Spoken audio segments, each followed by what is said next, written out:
O, dahil po mga kababayan, sa madalas na pag-tantrums, pag-init ng ulo, pagwawala ni Inday, pinag-uusapan na ngayon ng mga eksperto yung psychological fitness ng Vice Presidente.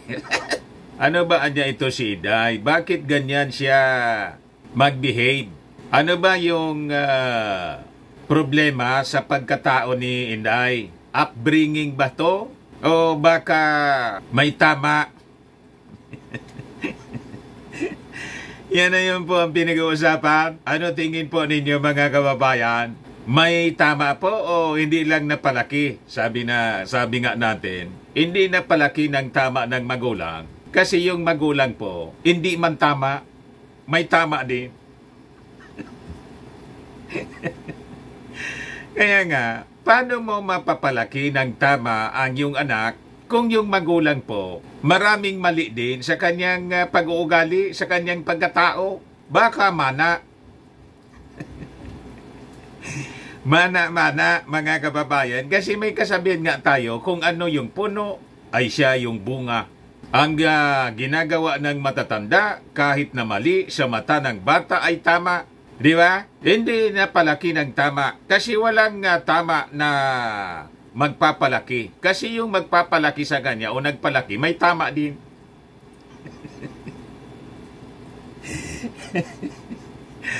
Ito ngayon mga kababayan ng pinag-uusapan sa social media. Pag ganyan naman niya Mr. Maravillas, talagang unfit na humawak ng posisyon sa gobyerno. Dapat anya siguro Mr. Maravillas, ikasa na yung impeachment. Hintayin natin mga kababayan kung ano yung mangyayari sa mga susunod na araw. Meantime, ibigay ko muna sa inyo yung mga kwentuhan, mga usap-usapan sa social media ngayon. Ito siya.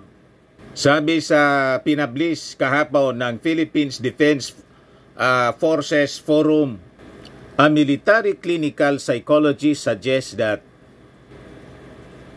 SWOH recent outbursts may go beyond typical temper tantrums often associated with prima donna complex.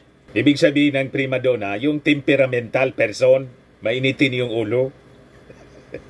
Ano niya yun, Mr. Maravillas, na SWOH? Hindi ko rin maintindihan, mga kababayan, kanina, nang binabasa ko to, na-research ko kung ano yung ibig sabihin. Bakit ganun yung tawag kay Inday? Ang ibig sabihin pala noon, yan po, tinatawag sa kanya ngayon, SWOH or HWOH. Ang ibig sabihin niyan, mga kababayan, Sarah without honesty. Yan pala yung bansag sa kanya ngayon. Ngayon ko lang nadiskubre. Kasi po, si Inday nagsabi na ang honesty is not the best policy. Di ba sinabi niya na hindi sinusukat sa honesty?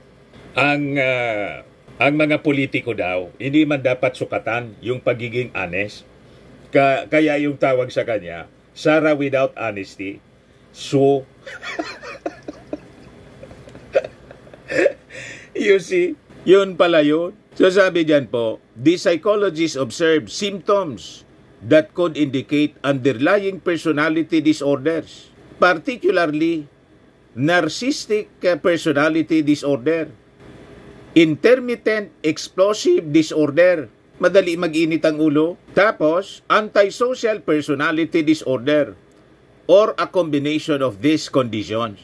Ano niya, Mr. Maravillas, ang ibig sabihin ng narcissistic disorder, personality disorder? Yung yung personality ng isang tao na yung dinidisplay niya na may self-entitlement siya, na dapat special ang pagtrato sa kanya. Entitled nga, self-centered, pabida, at huwag kang harang-harang sa kanya. Pag ganyan ang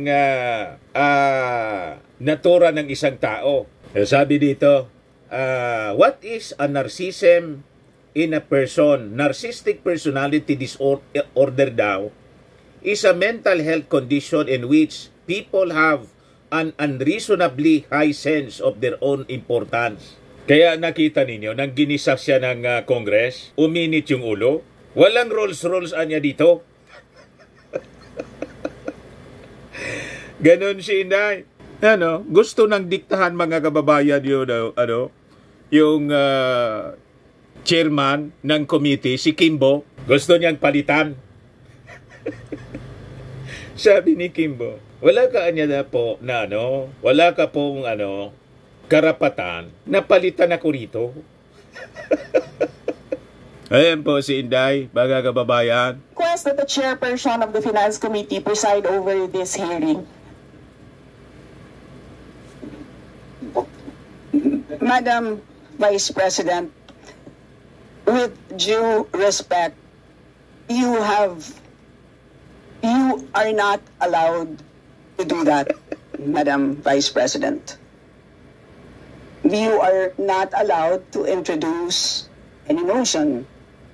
You are a research person this hearing, Madam Vice President. Ma'am. I requested as your research person, I requested so the chairperson of the committee. Madam Vice President. Madam Chair, the topic and the invitation of the House of Representatives to the Office of the Vice President for this hearing is the 2025 budget proposal. There is no confidential funds in the 2025 budget proposal. Or for the information of the body, the letter that we sent our Madam Vice President reads as follows. In the second paragraph, we noted the following topics to be discussed. Item number 3 is comparative budget allocation and utilization rate from fiscal year 2019 to 2023. That's item number 3. So I can provide you copies of the letter. So clearly, confidential funds spent in 2022 falls squarely within that. Gustong patalsikin ni Inday, yung chairman ng committee. Wala ka niyang karapatan na palitan. It's not within your power. Sabi ko sa inyo mga kababayan. So makikita natin mga kababayan ang manifestation ng sinasabing narcissistic personality disorder kay Inday. Yan sabi dito. The psychologist observes symptoms that could indicate underlying personality disorders, particularly narcissistic personality disorder or NPD, intermittent explosive disorder, or antisocial personality disorder, or a combination of these conditions. O ngayon, saan ba nagmana? Saan ba ito na nakuwang pag-uugali ni Inday? Mga kababayan, sabi nga natin, kung ano ang puno, siya yung bunga. Biblical po siya. Yung tatay po, ganon. Ibigay ko sa inyo yung balita na may personality problem din yung tatay. Yan, pinagtanggol pa nga ni Inday. Filipino Star ngayon, April 20, 2016. Inday Sara ipinagtanggol si Duterte sa personality problem. Sabi dyan sa balita, magkaiba ang sinapit ng kasal ni Davao City Mayor Rodrigo Duterte at ng kanyang nasasakupan ayon sa anak niyang si Inday Sara Duterte Carpio. Sinabi ni Carpio, ni Inday,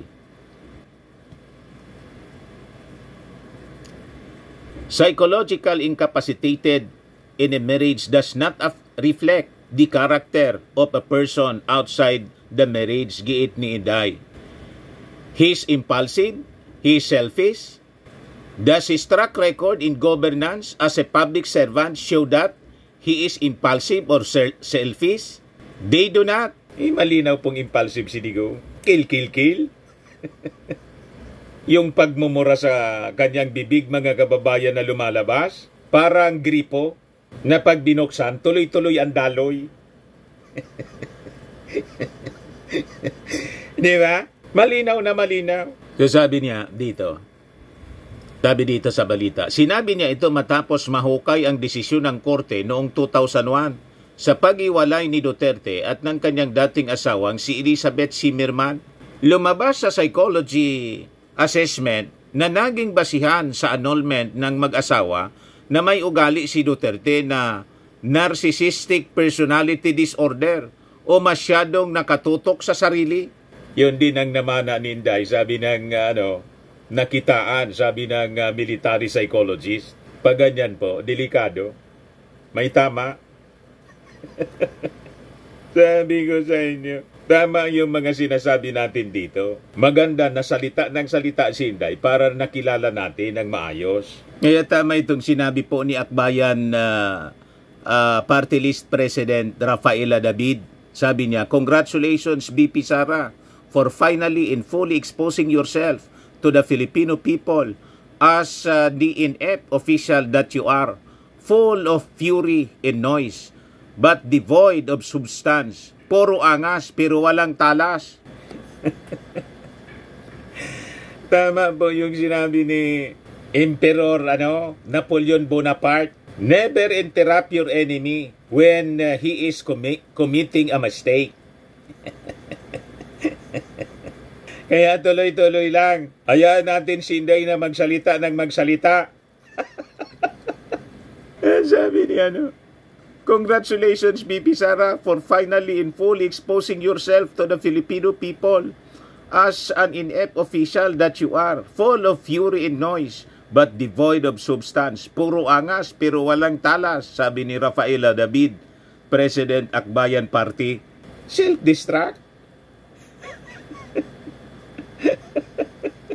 Kaya hirap na hirap yung mga handlers ni Inday, pati yung mga vloggers niya. Hirap na i-defend si Inday after ng budget hearing. Ngayon, balikan natin itong kwento sa Filipino Star ngayon, tungkol sa tatay. So, may narcissistic personality disorder yung tatay. Namana ng anak, siyempre. Nakasaad pa, nahirap si Duterte na kontrolin ang kanyang emosyon. Kaya naman, minsan ay wala siyang paki sa mga nasasabi o nasasaktan niya. Tumagal ng 27 taon ang kasal ni na Duterte at Zimmerman na nagsimula noong 1973. Sinabi pa ni Sara na paninira lamang ng kanilang mga kalaban na hindi maaring maging Pangulo si Duterte dahil sa kanyang ugali. The family is no longer surprised. Every election period, this is one of the issues his rivals use against him, but they're already used so many other issues. Sanay na kami, sanay na si Mayor.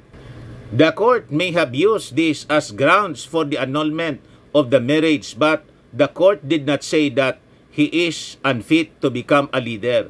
The court said, my parents are unfit to be together in a marriage, but it did not say that my father is unfit to become our leader.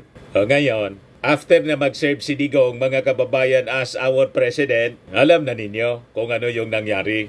Close to 30,000 yung namatay na iniimbestigan nga ngayon ng Congress, yung AJK sa war on drugs. O, di ba, mga kababayan? So, patunay, unfit nga. O, ngayon, ang tanong, paulit pa tayo. Sabi ko nga sa inyo, mga kababayan, we have to learn from our mistakes. Normal sa tao yung magkamali. To err is human. Pero importante na yung mga past mistakes natin, dapat matuto tayo. Pag hindi tayo matuto, yan ang problema. Tama ba? Kasi sabi nga natin, kung hindi mo nga naayos, hindi buo yung pamilya mo, hindi mo naayos yung pamilya mo, paano mo maayos yung bansa? The family is the smallest unit in the society. Pag naayos mo yung pamilya, maayos mo yung community, maayos mo yung barangay, maayos mo yung lungsod, maayos mo yung bansa. Yun ang pattern, mga kababayan. So, kailangang maayos yung pamilya muna. Tama pa? O ngayon, idagdag ko sa inyo itong reaction in analysis dito sa Rappler. Sabi dito, edgewise. August 27, 2024. Sara Duterte, nature or nurture? Ito yung analysis nila mga kababayan after na mangyari pong yung outburst pagwawala ni Inday sa Congress. Ano niya? Nature, natura niya o yung pagpalaki? Nurture. Ano tingin ninyo? Basahin natin kung ano sinasabi dito sa analysis ng Rappler. Baka makatulong sa ating pagdidesisyon in the future. Sabi dyan, I'm Professor Jose Cero. Will explore case studies in behaviorism. Good morning. This is Psychology 101. I am Professor Jose Cero. For the first 2 weeks of this course, we'll explore case studies in behaviorism using the textbook Why I Am Like This by Dr. Hedley Strength. You will become familiar with cognitive behavioral, psychodynamic, and biological perspectives on how personality traits develop. Our first case is Sara Duterte. Nature or nurture? Biology or upbringing? Anong tingin ninyo? Biology na mana sa tatay? Like father, like daughter? O yung pagpalaki? Yung tatay pa rin at nanay. Ano tingin ninyo pa? Scientific po ito. Psychologist. Para maintindihan natin kung bakit ganyan ang pag-ugali po ni Inday. At siya ba ay nababagay na maging susunod na Pangulo tulad ng gusto mangyari ng mga taga-nausog ng kanyang tatay na ganun din ang pag-ugali. Sabi dito mga kababayan, authentic ones. And why is she like that? Is it genetic or the result of conditioning? Nature or nurture or breeding? Masama yung breeding ba? O dahil sa environment, influensya, yung pagpalaki, masama niya yung breeding talaga, Mr. Maravillas? Sabi dyan, psychologists say having a seriously flawed moral compass could be the result of both. But in BP Sara's case, I think it's mainly from her upbringing. Madaling sabi, hindi na palaki ng tama. Growing up in the entitled confines of unquestioned political power and privilege. Conditioned to be assertive and independent, but for the wrong reasons. Instead of becoming a feminist warrior princess, she's a warlord princess. Yan ang gustong i-portray mga kababayan ng kanyang mga supporters. So sabi diyan, so your categorical behavioristic conclusion niya is that she is a textbook case of sociopathy. Ang ibig sabihin mga kababayan ng sociopathy, ni-research ko dito. Isa siyang antisocial personality disorder daw. Sometimes called sociopathy, is a mental health condition. May problema. In which a person consistently shows no regard for right and wrong and ignores the rights and feelings of others. Nakita niyo pa? Wala siyang paki doon sa hearing. Gusto niyang ibuli yung lahat doon sa Congress kasi siya vice presidente. Nakita ninyo ba, mga kababayan? Kaya sabi ni Chis Escudero, kinommend niya yung Congress dahil niya sa inyong patience. Sabi nga natin dito sa Bicol po, may kasabihan na ang pinagpapasensyahan yung buang. Yung tao daw na hindi nasa tamang pag-iisip, anong kaanya? Bua? Tapagpasensyahan mi ka? An bua siya na, ang pinagpapasensyahan. Yan po ang matandang kasabihan sa Bicol. So, kung bako ka man bua, hindi ka baliw, natatapagpasensyahan ka. Bakit ka pagpapasensyahan kung nasa tama ka man na pag-iisip? Yung hindi sa tamang pag-iisip, yun ang dapat pinagpapasensyahan. Pero sabi ni Senate President Chis Escudero, kinukomedya yung Congress dahil sa kanilang patience. Malinaw ang konklusyon, mga kababayan, ni Chis Escudero. So sabi rito, as a result of being raised by a father who is definitely a sociopath. Actually, sir, sociopathy and psychopathy can overlap. Experts say psychopaths are sociopaths who are more dangerous, like mass murderers. So nagtaka pa kayo kung bakit yung tatay po ang order sa mga pulis, kill, kill, kill. Now you understand. Ito po yung paliwanag ng mga psychologists. So sabi dito, oh, Mr. Psicopante, you obviously don't agree. Vehemently, sir. Say what you will, guys. You say Ma'am Sara and Tatay Digong are psychopaths? Fine. But the Filipino people love them because they are authentic ones.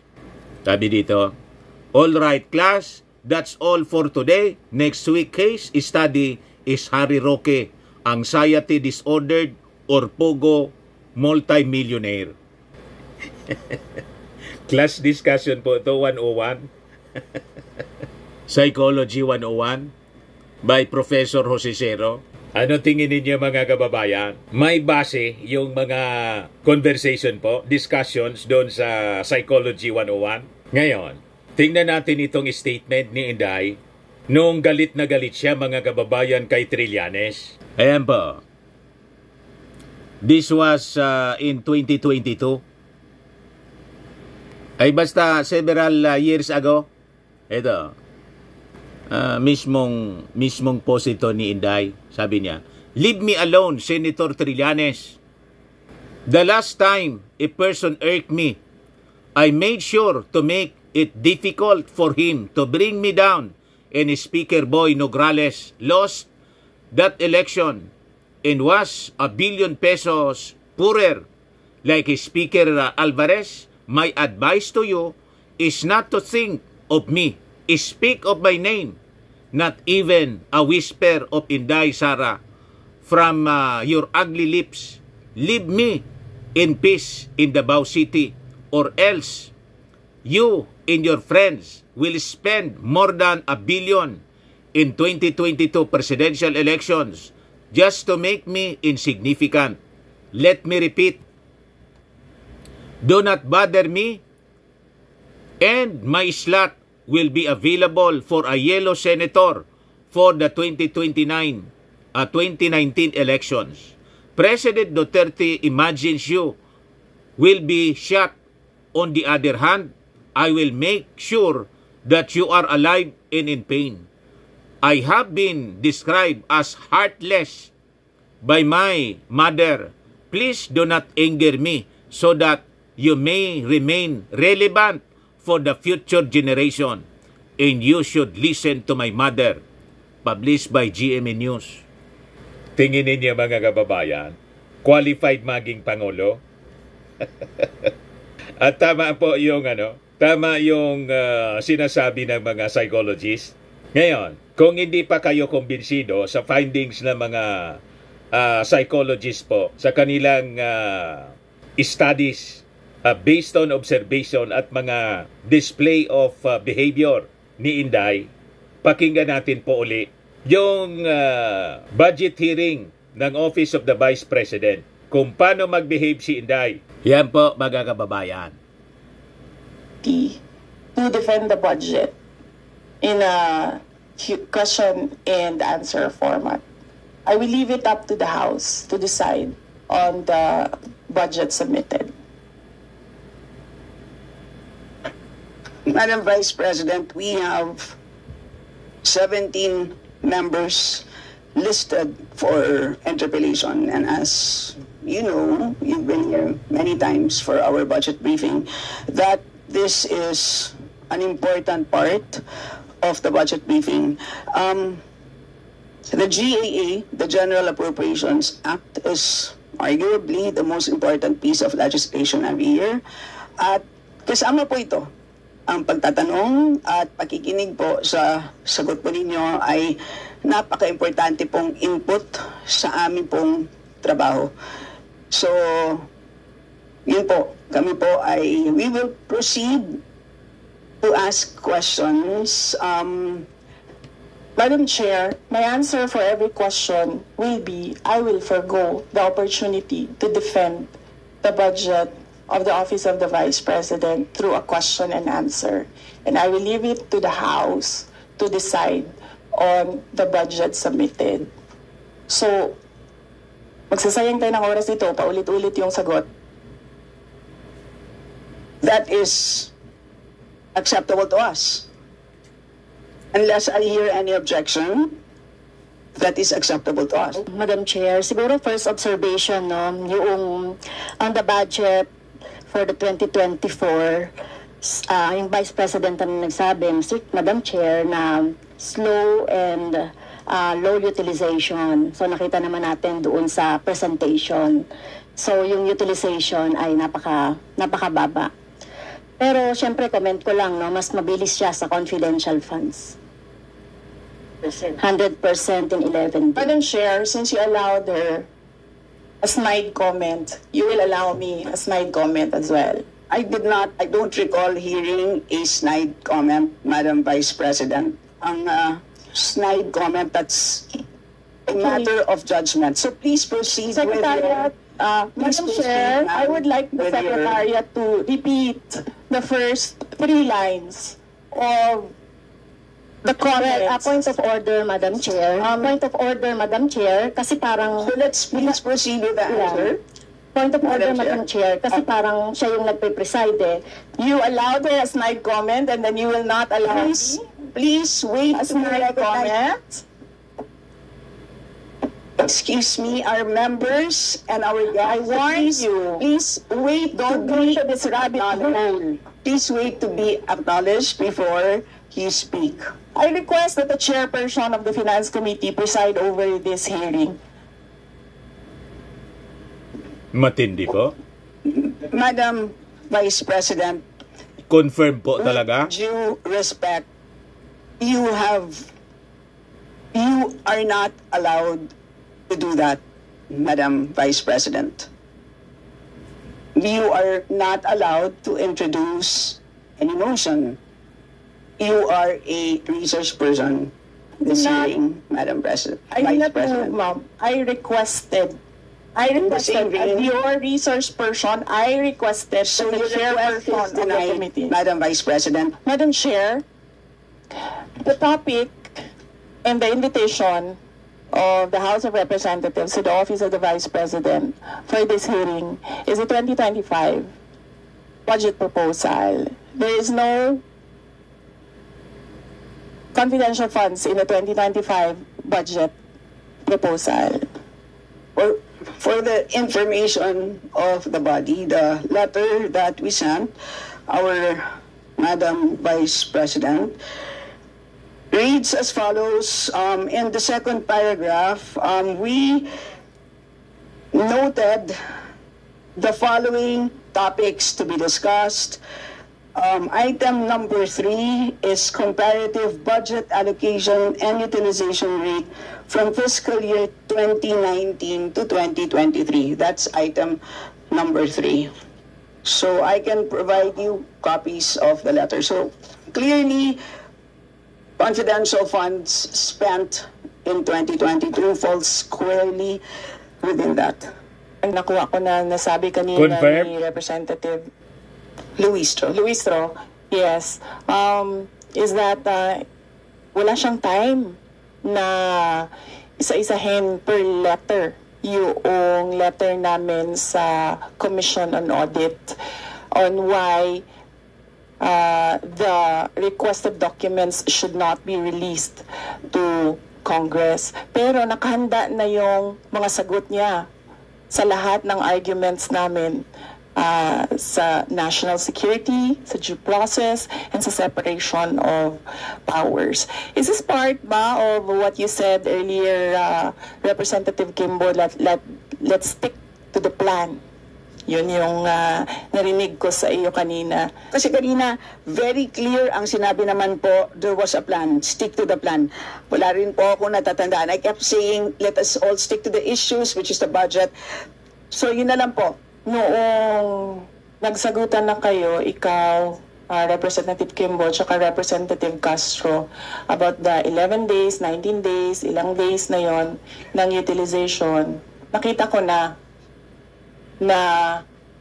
that was the start of an attack against the Office of the Vice President, and i-hinge yung attack on the confidential fund use. So nakita na namin yung timelines and nakita na namin yung kumbaga script sa narrative ng attack on the Office of the Vice President with regard to confidential funds. So to show goodwill to the people and para mapabigyan ng muka na sinabi namin na hindi namin napapadali ang trabaho namin dahil sa confidential funds, dahil natatarget namin kung saan dapat ilagay ang proyekto, pero pwede kaming magtrabaho ng walang confidential funds. That is the reason why hindi na namin ginamit ang fourth quarter na confidential funds sa Office of the Vice President to show the people, the public, that we are in good faith sa paggamit ng confidential funds. And we are true to our word na sinabi namin na napapadali ang trabaho, pero pwedeng i-give up yan. Kanina po nabanggit ang pangalan ko, kasama ni Kong Franz, nung meron pong nagtanong kung bakit may 125 million para sa fourth quarter, taong 2023, na hindi po ginamit ng ating pangalawang Pangulo. Nabanggit ang pangalan ko. I believe ang sinabi po ni Madam Vice President is that tila may lumalabas na po na pattern simula nung araw na nagsagutan po kami sa plenaryo, na lumabas po na 11 days lamang ang period na kung saan ginamit po ang pondo amounting to 125 million. I just want to state for the record that it was in no way planned action on my part. That was the most difficult moment in my 5 years in Congress. Tinanong ako ng isang tanong, I just had to say the truth. Nakabase sa liquidation report, at kitang-kita nyo naman, doon po sa nakakita na po ng notice of disallowance, na ginamit po siya from December 21 to 31, at pagbilangin po natin ang mga araw na yan mula 21 hanggang 31 ay indeed 11 days. So yun lang po, I just want to state that on record that on my part, simula nung moment na yon ay naging napakahirap ng buhay ko. No rational human being would ever want to plan her life that way. So there's absolutely no way that can be planned on my part, just for the record.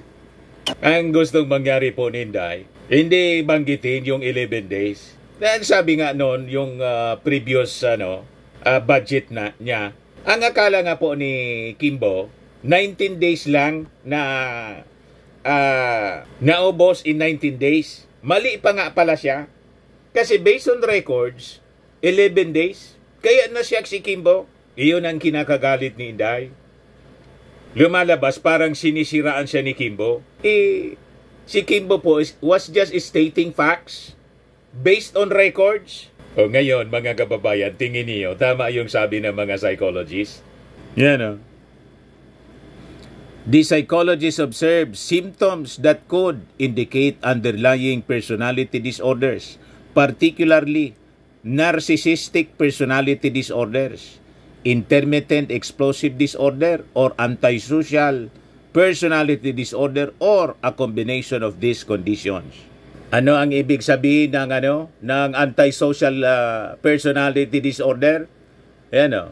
Sometimes called sociopathy, is a mental health condition in which a person consistently shows no regard for right and wrong and ignores the rights and feelings of others.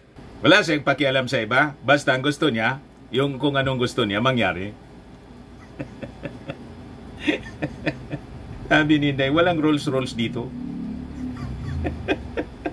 Ganyan po yung maging Pangulo na walang rules.